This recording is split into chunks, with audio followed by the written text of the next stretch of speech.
In the year 1921, on a seemingly ordinary day in August, a series of peculiar events unfolded at the Frank Orphanage.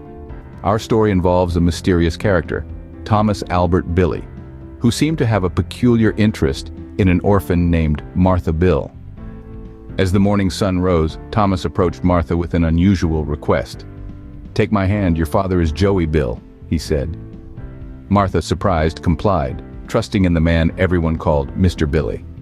Walter Frank, the owner of the orphanage, watched the scene unfold with confusion. "Thomas, why do you hold Martha's hand?" he asked.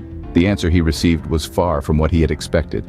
"Victor Bell, Walter Frank, you will regret the day you crossed my path. Your older daughter, Martha Bell, is at stake."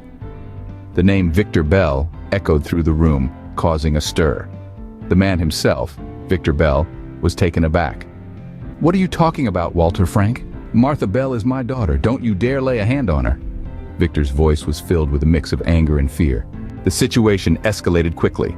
Charles Sam, another man present at the scene, asked Thomas to come to his office. "Thomas, why do you hold Martha's hand? Now come to my office," he said. Thomas agreed, asking Martha to wait for him. In the office, Charles proposed a strange deal. "Thomas, you will marry Martha in 6 years when she turns 20. And my son Elliot Sam, who is now 11, will marry in 9 years when he turns 20. The weddings will take place in 1927 and 1930. Do you agree?" Thomas was taken aback but agreed to discuss it with his grandfather, Albert Billy.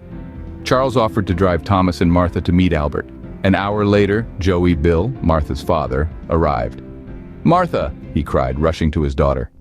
He was introduced to Thomas, who he recognized as the grandson of his old friend. In Joey's office, Thomas revealed the deal proposed by Charles Sam. "My grandfather saved you from the river in 1877, Joey. Now I ask for your daughter's hand in marriage when she turns 20. Joey was shocked, asking why his daughter had to get married. Just then, Albert Billy arrived. "Apologies for the lateness," he said. Joey asked Albert about his granddaughter's impending marriage. Albert simply replied, "Oh yeah, yes or no?" Joey, taken aback, finally agreed. "Yes, fine," he said, marking the end of one chapter and the beginning of another.